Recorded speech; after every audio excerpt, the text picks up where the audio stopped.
Is on also. Okay, so as we were saying, welcome to this series of modern Jewish thinkers. I will be doing two, Rav Ezra 2 and Rav Stephen 2. Each of us have picked different varieties of thinkers who we consider interesting to share. What am I going to share? This book. People see with this book? It says Teku. That's the name of the book. I think it's a really, really cool book. I actually have a yen to do a whole series, a whole year on this. First thing I want to say is, what does Teku mean? Give me a moment to share my source sheet.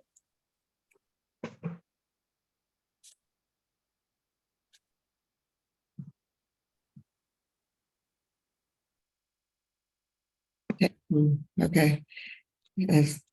Oh, Vivian, are you with us? Welcome, Vivian. It's the letter stand for Tishbi Yefarish Kushot Babayot. That's when they can't. Wait, Vivian, wait, 1 second. We haven't, give me a moment. I want to first share with people what it is. Thank you for sharing what it is. Here it is, and people see the source sheet, or do you need it to be bigger? Good, is it big enough? Yes, no, somebody? Yeah, Toby, are you able to see it well? Yeah, great. So thank you, Vivian. You immediately, it sparked something. So yes, why don't you explain what Teku means? Yeah, that eventually someone will figure out what the answer is. They don't have the answer, and they have to wait for Tishbi. Who's Tishbi? I forget. Eliyahu Hanavi. Hanavi. Eliyahu Hatishbi. So Eliyahu Hanavi. Yeah.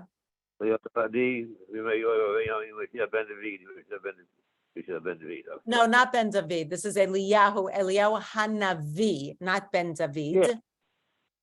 Okay, not Ben David.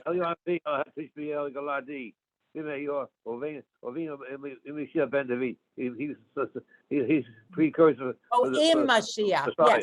Yes. In Mashiach Ben David, with Mashiach.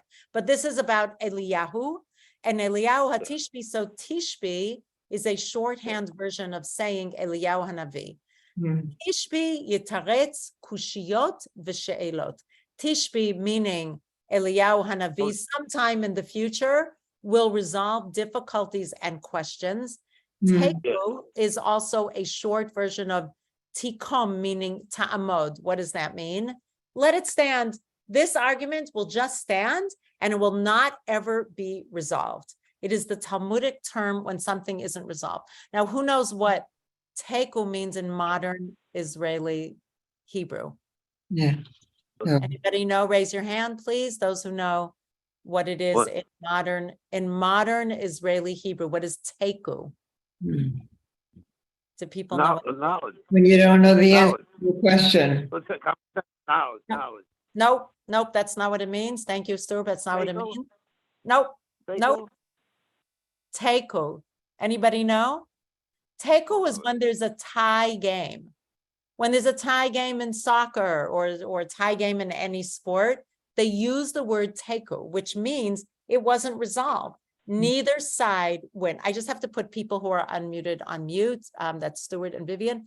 Please feel free to unmute when you want to say something, just so we don't get feedback. So teku means we don't ever resolve it. And this book that I showed you, Rav Chaim Navon put together 101 famous arguments in Judaism that do not have a resolution. So please don't come to me at the end and say, wait, but which one is correct? The whole point of the book is that there is no resolve to it. What I love about this book, and I have not read all of it, I've only read a couple of them, but what I love about the book is that it actually goes through such a variety, cultural, historical, geographical, theological. There are many, many, many different topics that it covers. You could imagine with 101. Because today is Shiva Asar B'Tammuz, I decided to pick a topic that is connected to this day of Shiva Asar B'Tammuz.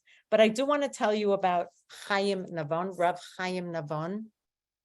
My daughter, who learned to be a teacher, she got her teaching degree or whatever it's called in Israel from Michlelet Herzog, which is affiliated with the Shivat Haratzion in Israel. She said, oh, kind of on Rav Chaimi. That's what they call him, Rav Chaimi. The students call him. They love him.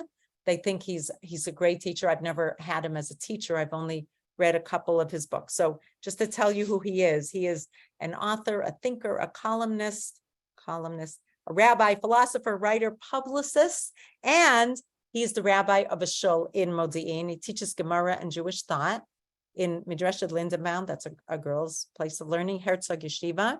He writes a weekly column for Makor Rishon, which is a religious newspaper. I really enjoyed it when I lived in Israel and I read it. He's written 6 books more actually on Jewish topics. For example, he's written an introduction to the thought of Rav Soloveitchik. And not only did he write 101 of these unresolved arguments or discussions, he wrote, Eve did not eat an apple, 101 common mistakes in Judaism, which I think would be another really cool book to learn. So those things are on my bucket list for teaching, and let's see when they happen. Okay. Going back to what I said, today is the 17th of Tammuz. 17th of Tammuz. Does anybody here want to say something about the 17th? You can't hear me well. Do other people have trouble hearing me? Anybody else have trouble hearing me? I had trouble, but I had trouble. I thought it said Tekel. You said Tekel. That's why. Okay, so Toby, I'll put on the headset. Maybe that'll happen. Myrna, what did you want to say? You have trouble hearing, or you want to say what today is? Unmute. You have to unmute. You have to unmute. We won't hear you if you don't unmute.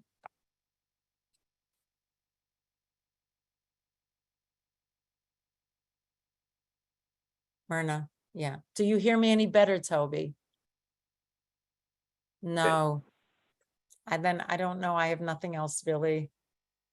Can't. Myrna, you're still muted. I'm sorry.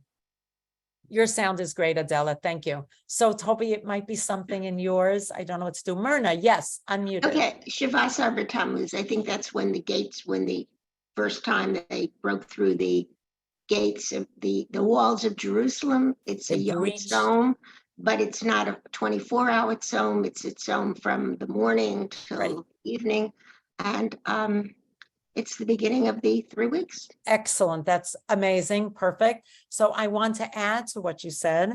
We did write the laws and customs of the 3 weeks. And in them, we listed the 5 sad things that happened on Shiv'asar B'Tammuz, the 17th of Tammuz, which is why the sages set it up as a communal fast day. Most of them have to do with the destruction of the first or the second temple. Yeah. Now, I want to actually add, Steve, are you raising your hand? Steve? No.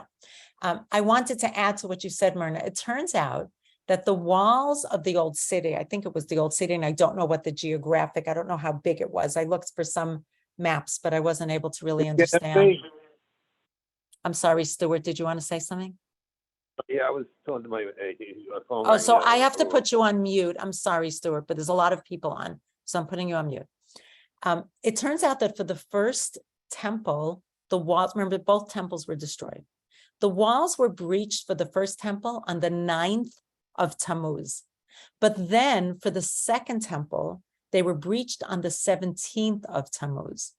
And because there were 4 other sad things at that time that happened, the sages at the time folded them all together and put them into one communal fast day called the 17th of Tammuz, Shiv'asar B'Tammuz. It is called the fast of the 4th month.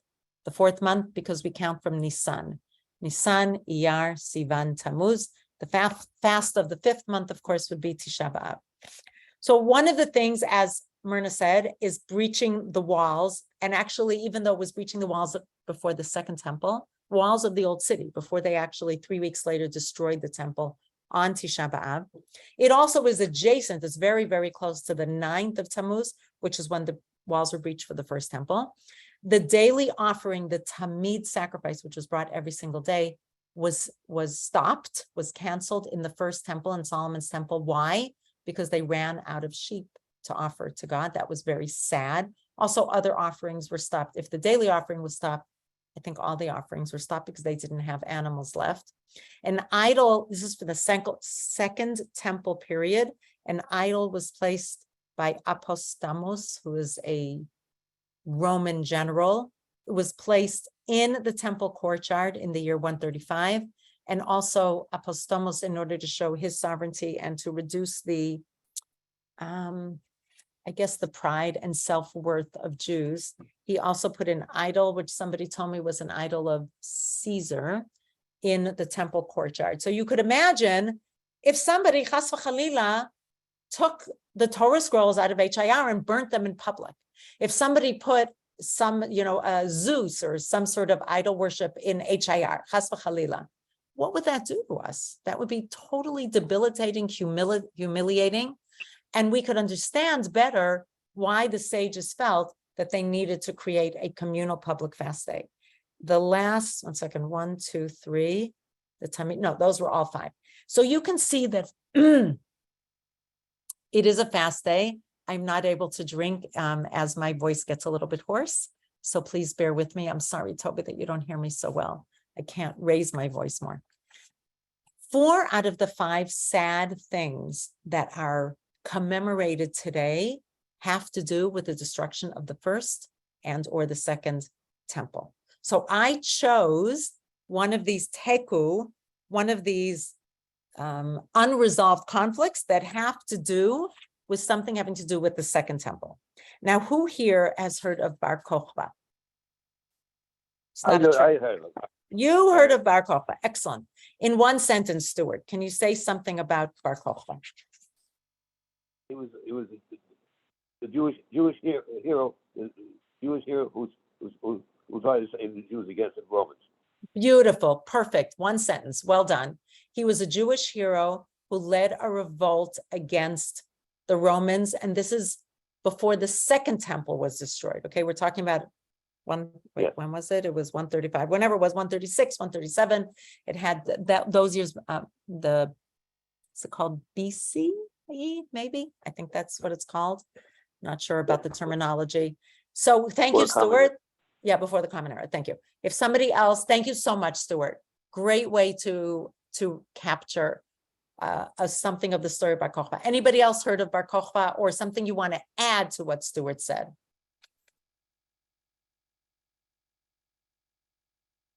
Yes. I can add some more. 1 second, Stuart. Stuart, I want to give somebody else a chance. Yes, Henry. Thank you. They thought he was the Mashiach. They thought he was the Mashiach. Beautiful. So who is they? The whole community. So that's a good lead-in. Thank you for totally setting you up. Thank you, Arnie. So yes, Henry, you are sort of right. And Arnie has qualified that. So the name of this Unresolved, I'll read it to you. I just wanted to show you. Is Chaim, the book, by the way, is in Hebrew, so I sat for some time translating into English. Chaim tzarich haya litmoch bebar kochba. The name of this chapter or this unresolved discussion, should we have supported, or was Bar Kokhba worthy of receiving the support of the Jews? And as Arnie pointed out, Rabbi Akiva, people here heard of Rabbi Akiva?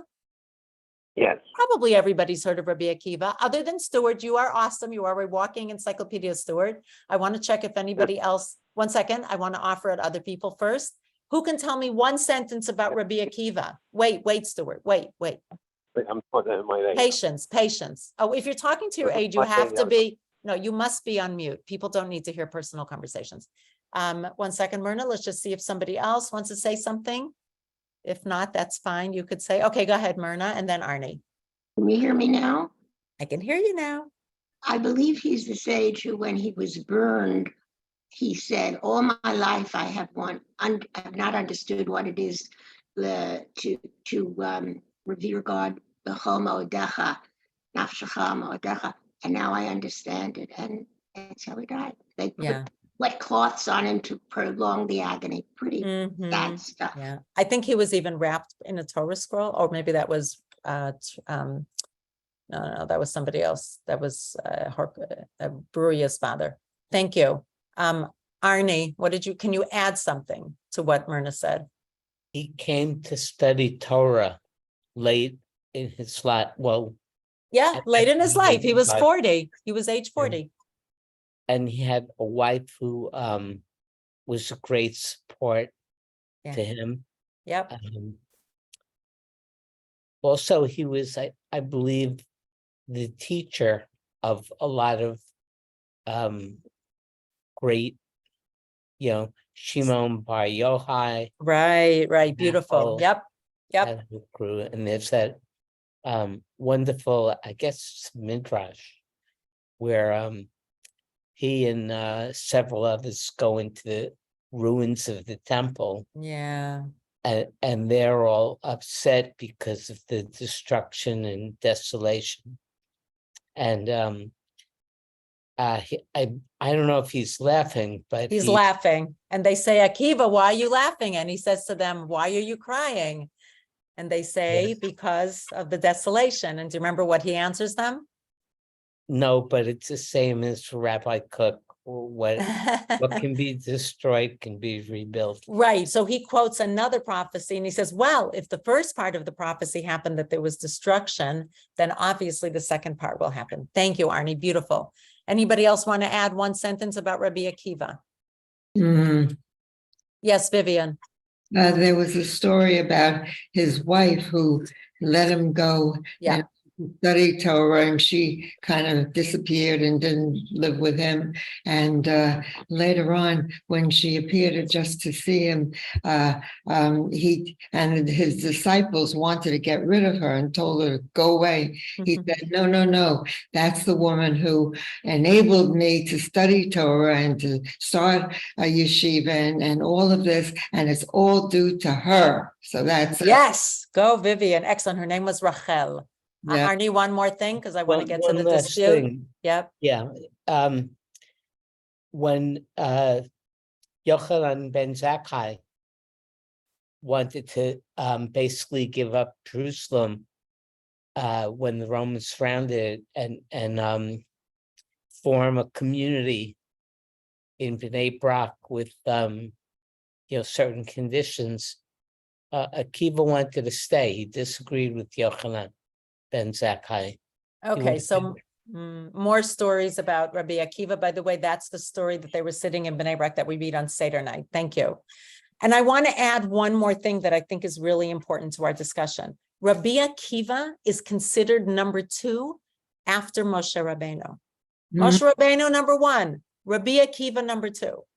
So I asked this group before we even get into the dispute, if Rabbi Akiva supports someone and believes that that person is either the Mashiach or has the potential to be the Mashiach, what would you do? Just given that, what would you think?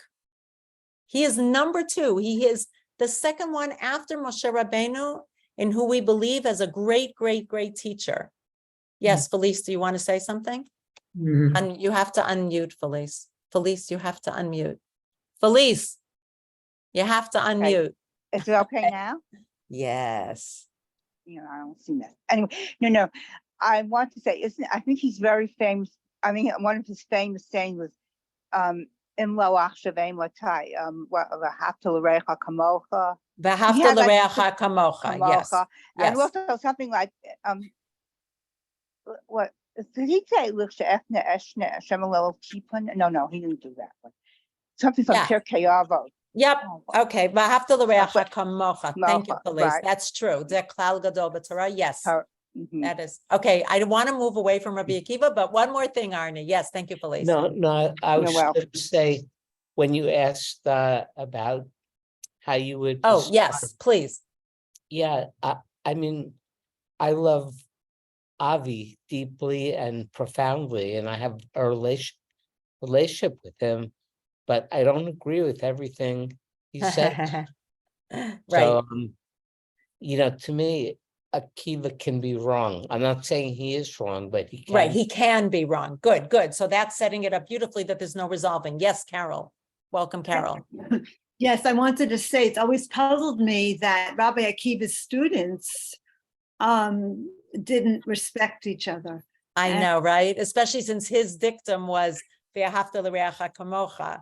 that Yeah. you should love your, yep, 100%. And that is for another time. And that's a great, no, that's actually a really good topic to talk about, but probably during Sfirat HaOmer, which is when they died. So hold that thought and remind me of it, Carol. You're right. Okay, Felice, something to add? Okay, but you have to unmute, Felice. Your video is on, but your sound is off. Okay, is it okay now? Your No, no, video's no. off, but your sound is on. All right, Felice, when Can I you say get back to something? it. No, 1 second, I wa- Stuart. 1 second, Victor raised his hand and then Stuart. Yes, Victor. Wasn't he a convert? He was a convert. He was either a convert or his father was a convert or parents. Yes, yes. Beautiful. Stuart, what do you want to add? Two things. One thing, he was when the Romans started winning, he continued saying his prayers and teaching. They tortured him and they killed him. Yes, But the one yes. thing, he went up to the Garden of Pardes, the four great rabbis, and the person called the Garden of Pardes, and he went Yep. up there and he came back. Yes, yes. Okay, thank you. Yes, yes, yes. You are 100% um, right. Felice, yes. You just muted yourself again. Now? No. Yep. Do you hear me now? No. Yes, we do. Oh, okay. I just wanted to say that there's something that we learned, I know we were in elementary school, there's some kind of song, Amar Rabbi Akiva, Amar Rabbi Akiva. Yeah, Ve'ahavta l'reacha kamocha. Okay, Thank you. that's what I associate. Yep, Okay. 100%. Thank you. Okay, so back to Bar Kokhba. Toby, did you want to say something? I see you unmuted. Toby, no. So back to Bar Kokhba. Who was Bar Kokhba? And what was the whole discussion about whether he should be Messiah, Mashiach or not? First of all, who was he? During the time, yeah. He was a student of Rabbi Akiva.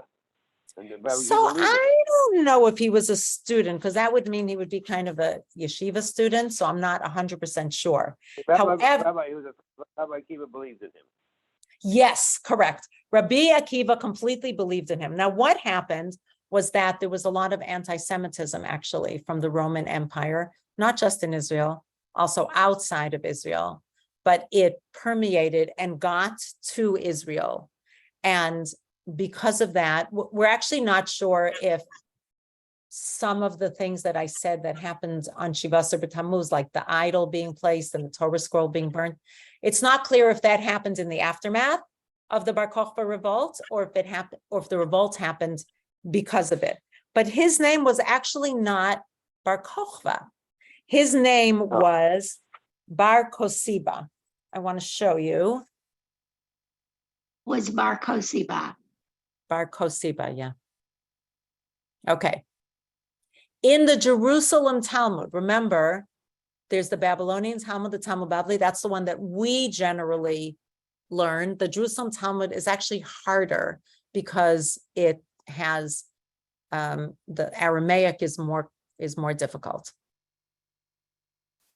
It says in the Talmud Yerushalmi that Rabbi Shimon Bar Yochai, this is what he taught. So who is it who said that Rabbi Shimon Bar Yochai is one of the students of Rabbi Akiva? He said, Akiva Rabbi, Akiva, my teacher. I copied this translation, I think, from Svaria or from somewhere else. So Akiva is the way they write it in English.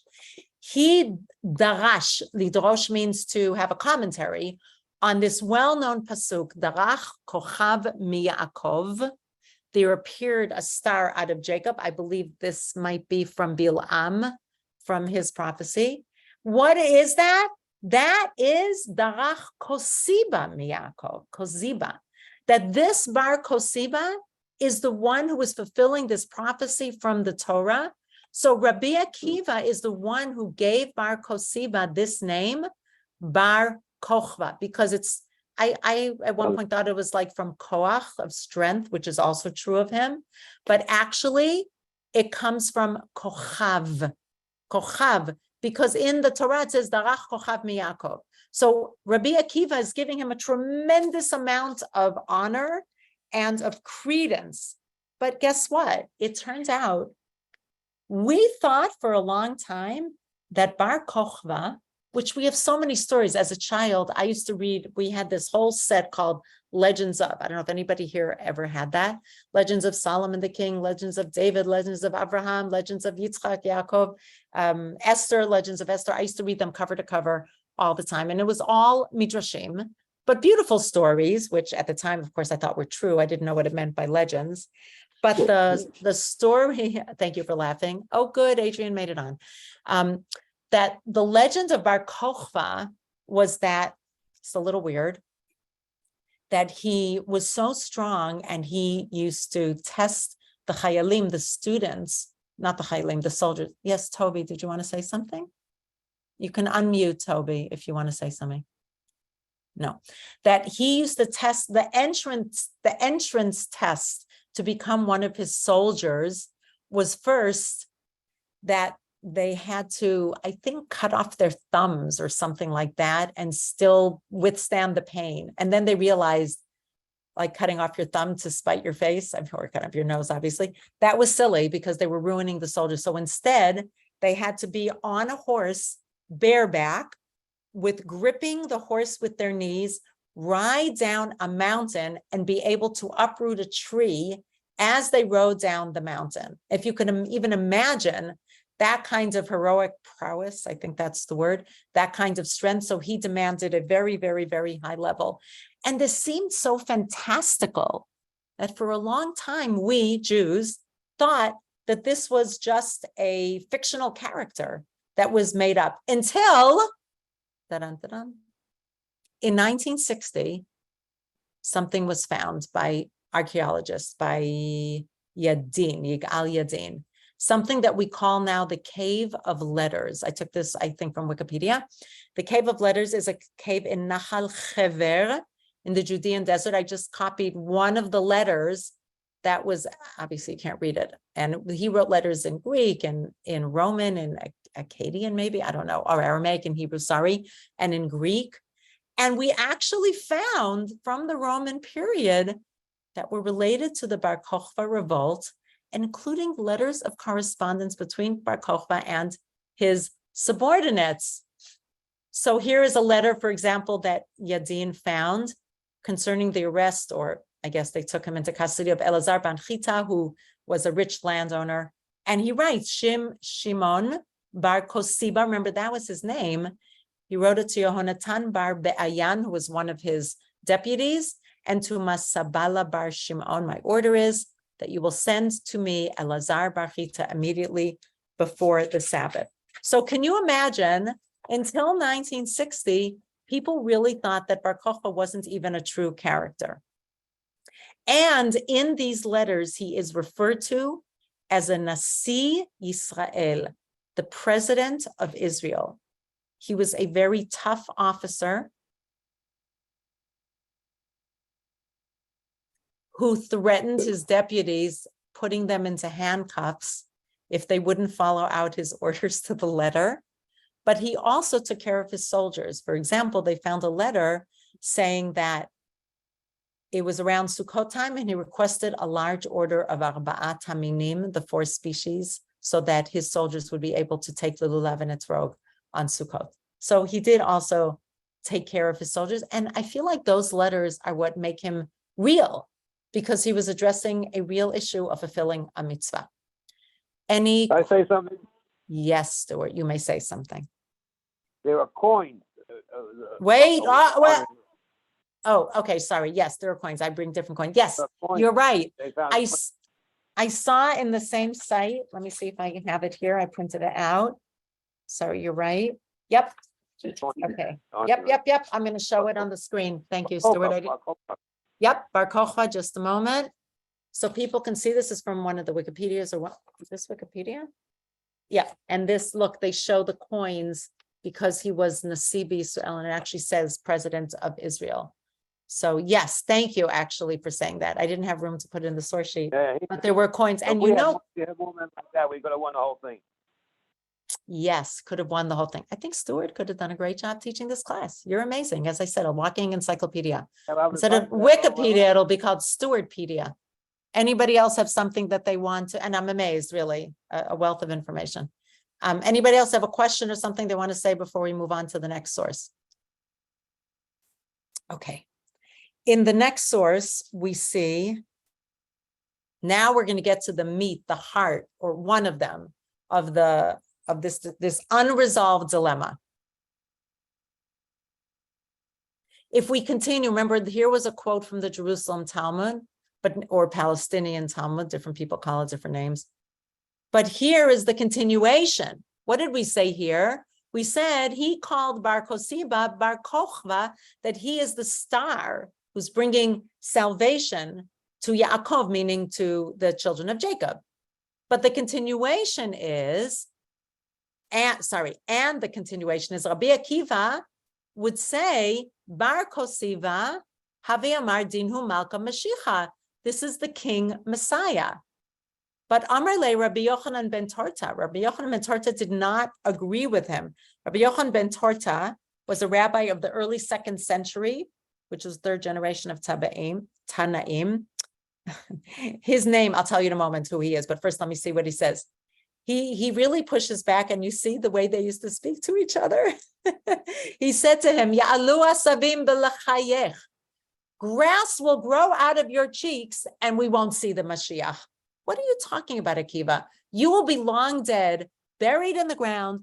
Grass will grow out of your bones, supposedly, and Mashiach will not appear. So clearly, he was pushing back against Rabbi Akiva. So we have Rabbi Yochanan ben Tarta, who was a Tana. Now, Tanaim are really high on our list. Even though Rabbi Akiva was considered number 2 after Moshe, at the time, there's Rabbi Akiva, there's Rabbi Yochanan ben Tarta. They were all considered really well respected. I just want to tell you why he is called Rabbi Yochanan ben Tarta. So you may remember from the Seder night, and there's a song in Aramaic at the end called Chad Gadya. So Ve'ata Torah or Ve'asa Torah, Sora. What is a Torah? Anybody remember? With an aleph at the end, not our Torah. What does it mean? Hi, Jane. I can give you a hint. In our family, we do animal sounds. So we do Ve'ata Torah, moo moo. Torah is a cow in Aramaic. His name translates to Yochanan, the son of a cow. Why? Because he's associated with the story of the cow that kept Shabbat, that there was a Jewish cow who was accustomed to not working every 7th day on Shabbat. He was sold to a non-Jew, but he refused to work on Shabbat. This is a story from the Talmud. The Jew, and so the non-Jew complained to the Jew who sold it, and the Jew instructed the cow to work on Shabbat. Why?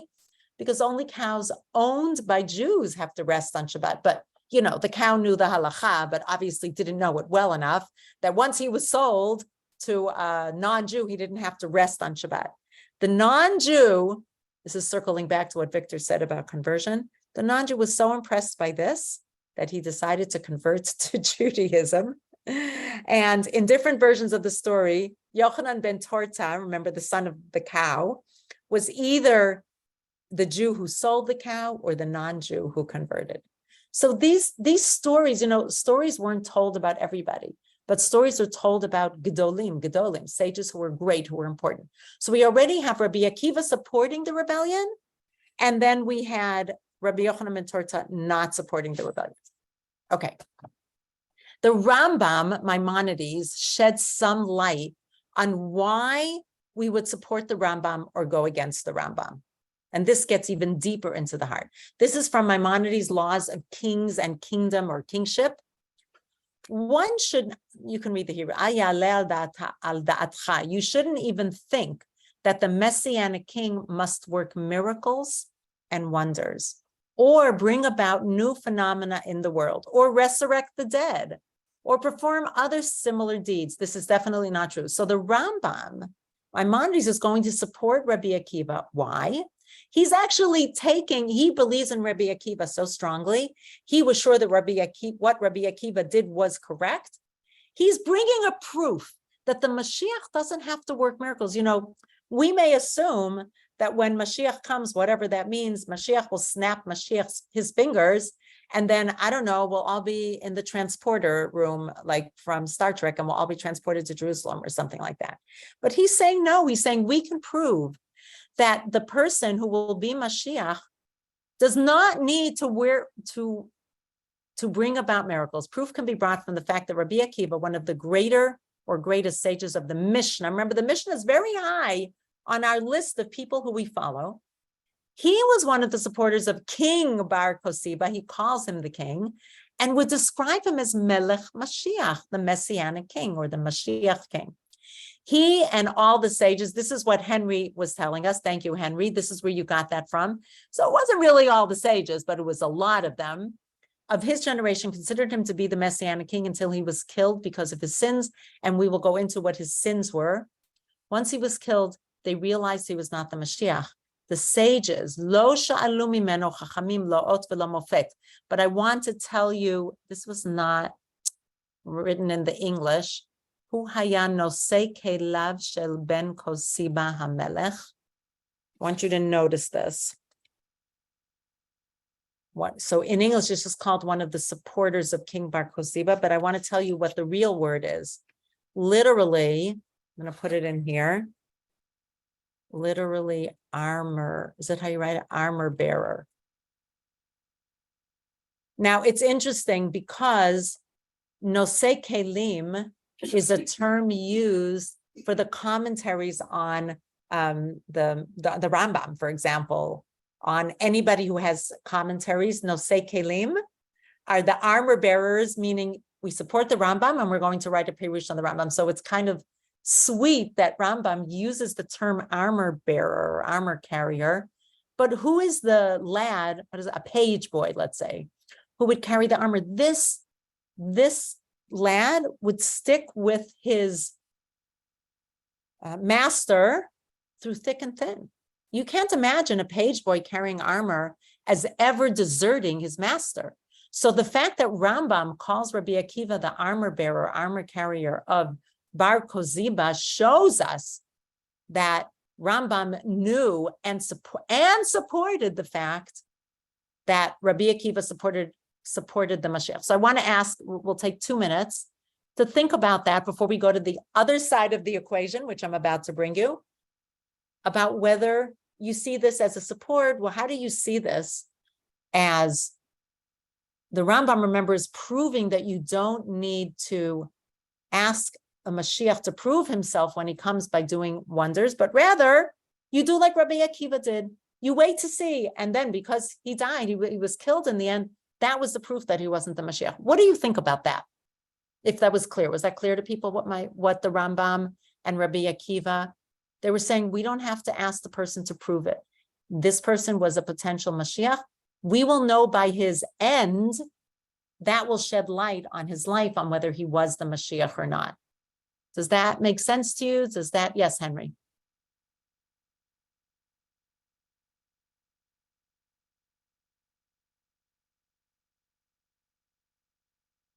Wait, you have to unmute. So here, can you unmute? Henry, you need to unmute. Nope, we don't hear you. You need to unmute. I said that would have to do on the side of the argument that the Mashiach is a political figure, not a metaphysical figure performing miracles. So that if he conquers the enemies of Israel and Israel is recognized as foremost in the world, then he would be the Mashiach, as opposed to performing miracles on the other side of the argument. Nice. Okay. Beautifully put. Anybody else have a thought about this? How do you see the Mashiach? How do we see the Mashiach? Yes, Stuart. I thought that Eliyahu was going to bring back the Mashiach. I thought Eliyahu. I don't have a. I think we say that He Eliyahu. didn't die for the grave. He didn't die for the grave. How did he die? He's still going. He didn't die for the grave. He's on a chariot, right? Yeah, but we're not talking about Eliyahu. We're talking about the Mashiach. Oh, because you said Im Mashiach ben David. Yes. He's going to bring it back, so he's not He is dead. closely associated with Mashiach ben David. That's true, but I don't know. Is that relevant to the question? about whether you Yeah, have to because the ask. Mashiach is not dead. Yeah, No, I yeah, understand that, but yeah. I'm asking about the Mashiach. Do we need to check if the Mashiach can do miracles? That was the question. How do you see Mashiach? How do you see Rambam's argument? And you don't have to have a thought.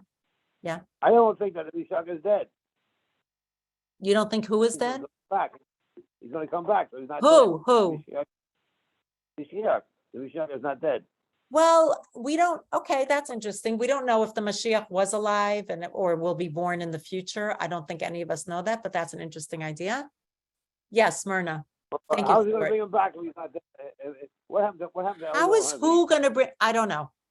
We don't know. We only have that thing that you sang. Eliyahu Hanavi, Eliyahu Tishbi, Yavovi Yigalenu im Mashiach ben David. Just 1 second. Somebody was speaking. Who else was speaking? Yes, did somebody start saying something? I heard somebody speaking. Yeah. Oh. Felice, and then Myrna. Myrna, you're still muted. Yes, Felice. You're muted again, Felice.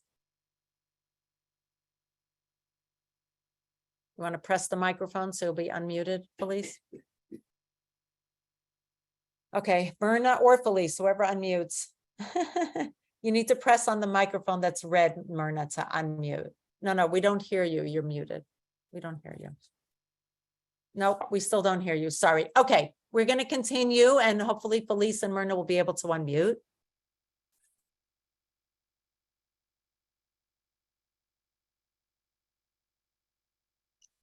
Continuing on, I am now going to show you the other side of the argument.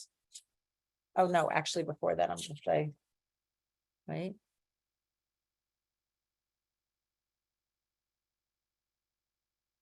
Oh, gosh. This is Yes, crazy. Felice, I hear you. Now, What? now you can, okay. I just want to say that when you think of Mashiach, I mean, anyway, when I think of it, you think of Messianic times, that the world's going to be so different. The third base of Israel will be rebuilt and it will be, it'll be like just a whole different kind of world. Yeah. When Mashiach comes, it's supposed to be like the world would be just like, isn't something also that Mashiach was supposed to be born on Tisha B'Av? I think I once heard. There is a study. teaching. There is a Yeah. teaching. That's That also it would be connected. born- Yes. Beautiful. Something about But what, Tisha so I'm hearing from what you're saying. So Henry set it up and said, that means that the Mashiach is not a metaphysical, I don't know if that's exactly the right word, but it's religious. I mean, Mashiach kind of crosses between religious and maybe political, according to what Henry suggested. And you're suggesting, Felice, that he is very much a religious figure, iconic figure who could work miracles, who actually has the ability. So we're going to read about that. Give me a moment for that. This, remember, we had the Jerusalem Talmud, which set up Rabbi Akiva supporting Bar Kokhba, but Rabbi Yochanan Bar Torta saying, no way is he the Mashiach. But it sounds like the majority of sages followed Rabbi Akiva, which I could imagine. Now we're going to read something from the Babylonian, the Talmud Bavli, the Babylonian Talmud. And remember what I said at the beginning. Don't ask me what the resolve is. There is no resolving. So now we're going to see, this is one of the great debates that was never resolved. Felice, I have to put you on mute because we're getting feedback from you, okay? Sorry. 1 second. I have to go to settings. Oh, Myrna, you're still muted. You're muted. Can you unmute? I'm sorry. You have to unmute for us to hear you. There you go. Okay, I think the answer is, how do you know who the Mashiach is? As you look to the ending, look at Shabtai Tzvi, look at all the people who followed him, who believed him. And then all of a sudden, when it came to the end, he converted. So you really don't know Mashiach till the end. Very nice. That's a very nice way to support this line of thinking. Very nice. Thank you, Myrna, for adding that. Maybe leave yourself unmuted just in case you can't unmute next time. If there's feedback, I'll mute you. Okay, now let's look at the opposite side. The opposite side. Let's read it. The Gemara relates, this is in Sanhedrin in the Babylonian Talmud, Bar Koziva, i.e. Bar Kokhba, ruled for 2.5 years. He said to the sages, by the way, this was one of my questions, did he say he was Mashiach? Or did people just say that he was Mashiach? So here, according to this, it says, I am the Mashiach. They said to him, wait a minute, we have a teaching that the Mashiach is able to smell and judge. What does that mean? Dimoreach v'de'en nachazei. Okay. Anan I moreach. De'en kevan dechazeu de lo moreach v'da'in kitiluhu. We have a teaching that the Mashiach, and this crosses from the political to what Henry said, the metaphysical, can just get a scent, a whiff of something and be able to judge the truth. Now, this clearly is moving into the miraculous realm, but he was not able to create judgment. They gave him a whiff of something. I don't know what that whiff was. I don't know what scent they brought for him, but because he didn't, therefore, some people say they killed him, but the answer really is the Gentiles, meaning the Romans, ended up killing him because of that. And in fact, it says be'avonotav, in his sins. And I wanted to tell you, what were these avonotav? Avonotav is Bar Kochba became too arrogant. He said, Kochi ve'otzem yadi. It is by my strength and my power and not by God's grace and goodness that I am winning this war. Because they were very close to winning. In fact, the Romans, there's a whole thing about the Romans. They had a huge battle. They almost lost to the Jews. And according to this teaching, the reason that the Jews did not prevail in the end is because Bar Kochba became arrogant. He saw himself winning. He heard people calling him the Mashiach. That's maybe why he said, I am the Mashiach. If Rabbi Akiva thought so, then he must have the potential to be Mashiach. Became corrupted by his power and even, this is really hard to hear, beat his uncle, the great Rabbi Elazar HaModai, to death, accepting false accusations that he was a Roman spy. And because of these faults, he began to lose battles and was forced into retreat and guerrilla warfare and ended up losing his whole stronghold and dying. And there was, his final stand was the city of Beitar. Have people heard of the city of Beitar? What happened there? The city of Beitar was the final stand. Yeah. Yes. Yeah. Stuart, did Yes, you want to I say heard. something? Yeah. Yes. The city of Was Beitar. Yeah. Go on. Beitar, because one of the generals was a guy named Beitar too. Beitar was a guy too. He was a great fighter for the Jews. Beitar. Mhm. Was a guy The named that. Talmud in Gittin has this story about what happened with Beitar. There was a custom in Beitar when a baby boy was born, they planted a cedar tree. When a baby girl was born, they planted a pine tree. And when they would marry, they cut down the trees and made their chuppah out of the branches. One day, the daughter of Caesar was passing, and a piece of her wood that was carrying her broke. They cut down a cedar tree and brought it to her, according to the story. The Jews of Beitar were so angry, they fell upon them and beat them. When they reported to Caesar that the Jews were rebelling, they ended up killing Jewish men, women, and men, women, and children, until their blood flowed into the Mediterranean Sea. It was taught that for 7 years, the Romans cultivated their vineyards with the blood of Israel. The city Beitar fell on the saddest day in the Jewish calendar, Tisha B'Av. That's one of the 5 sad things that happened on Tisha B'Av. And this all came from Bar Kochba. The Romans, in addition to not allowing things like circumcision and Torah study and Nida, going to the mikveh, they also did not allow them to bury the Jewish bodies because of their fury. I mean, truthfully, if this is true, I don't know why the Jews felt that it was correct to beat the Romans. I mean, why would you do that? So it sounds like they initiated it, but no matter what, they were slaughtered. But their bodies weren't thought to be buried, and there was a miracle that their bodies did not decompose. And when they were finally able to bury them, they were able to bury actual bodies. And in fact, according to our tradition, that's why the 4th blessing in Birkat HaMazon has Hatov v'Hameitiv, that God is good to us and good to others. The glass, it is an act of mercy. So that it was written in honor of this miracle that happened in Beitar. That was the end of Bar Kochba. The last thing that I wanted to share with you. Okay. The Emperor Adrianus erected a Roman city on the ruins of Jerusalem called Aelia Capitolina. Aelia Capitolina. On the Temple Mount, they erected a temple for Zeus. As I said at the beginning, some say that this happened before and caused the Bar Kokhba rebellion. Some people say it happens after the rebellion was quashed. The name Elia stuck for a long time. When the Muslims conquered Jerusalem in the 7th century, they were still calling it Eila Capitolina. And here is a picture of coins, Jerusalem, that have that. The first coin issued at the mint of Eila Capitolina around 130, 132. You can see it's written there. I mean, as much as we understand Greek language. So there you have it. It was never resolved. It was never resolved.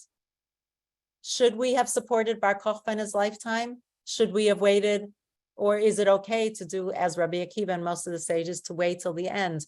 Or as Myrna suggested, that same thing with Shabtai Tzvi, is that who you said? Yes. Myrna, yeah. Yeah. And so the Babylonian Talmud said, no, Mashiach has to bring proof by doing miracles. And the Palestinian Talmud, or at least Rabbi Akiva, and Rambam's a biggie as well. Come on, Rabbi Akiva and Rambam on one side of the scale. That's a tough one. And that's why this is an unresolved dispute. So We maybe have we the don't, same- maybe we don't get closure, but it's interesting to see that this is a theological discussion. Yes, Myrna. We have similar problem today. The Menachem Mendel, when he died, well, he The died. Lubavitcher but- Rebbe. The Lubavitcher Rebbe, but Unresolved. Yep. unresolved. Yep, it's today too. All right. Thank you, my friends. Thank you. Any other thoughts? Arnie? Yeah, please. Closing thoughts. Wait, you have to Yeah. unmute. 1 second, Felice. Arnie, and then Okay. Felice. Wait, Arnie, then Felice. Yeah. So I'm thinking that when a Messiah comes, whether this would be viewed as a miracle or not, there would be no war. Countries would be amicable with one another. That would be a miracle. Right, it would Such be, a miracle. but it would be a real earth miracle. You know A what I real mean? earth miracle. Yeah. It Yeah, would yeah, be yeah, Can I yeah. ask one- lightning coming Yeah, down. yeah. And the Yeah. only other thing, I just wanted to add what my father once told me, a Yiddish expression. Yeah. If everyone treated one another like they were the Messiah, there would be no need for Messiah. That is That's beautiful. very nice. How do you say that in Yiddish? I don't know. I wish I knew. I wish I Uh, would. I well, have that- written Can I down can I somewhere. add something? I want to add something. Yes, you can, Stuart, but Felice and then Stuart. Yes, Felice. Okay. I don't know, do you hear me? I don't. Yes, we do. Okay, I was just saying, from what you're saying, what we just learned, it gives me the idea that people have choices. You believe what you want to believe. I mean, like the Torah is like, all these stories are giving us, either you follow this one, you follow that one, and you're not wrong and you're not right. Nice. Very nice. Well said, Stuart. Yes. And then Moshe. Thank you. Okay. In the on Shabbos we say for Israel, right? But when Yeah. Part of one of the, and you shall occupy occupy and drink well. You continue to occupy. So why is the occupation wrong? He says you shall occupy it, right? Doesn't it say that? I don't know. I'd have to go look at but let's stick to the topic we're at. Yeah. Yeah. I know, but Stuart, I want to stick to the topic here. I don't want to open a new discussion at the end, but thank you. It's 12 o'clock already. I know, but one Well, Stuart, person, yeah. Stuart, so let's bracket that for another time. And Moshe wanted to say something, hasn't spoken yet. Moshe, if you could, yeah. Yeah, hi. My question is, if he wasn't Mashiach, could he have been Mashiach ben Yosef, who supposedly dies Mashiach ben before? David. No, Felice, listen to what Moshe's saying. Say it again, Moshe. Oh. There was supposed to be another Mashiach ben Yosef, who actually is supposed to die before Mm, the end comes. interesting. Well, that's interesting. Well, maybe because no other Mashiach appeared. I don't know. I don't know when that teaching is from, but yes, no, I'm familiar with the Mashiach ben Yosef idea. So, but maybe he was, well, but maybe, why- one second, Stuart, one second. Maybe Bar Kochva was from the line of David, maybe, right? And not Yosef? Could it be that? I don't Well, remember. that's the question. I don't know.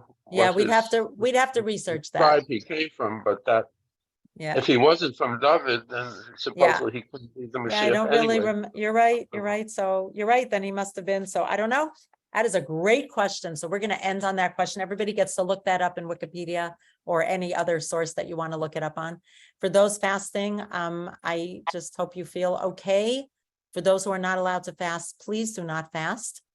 And wishing you a meaningful day at 8:05. We will have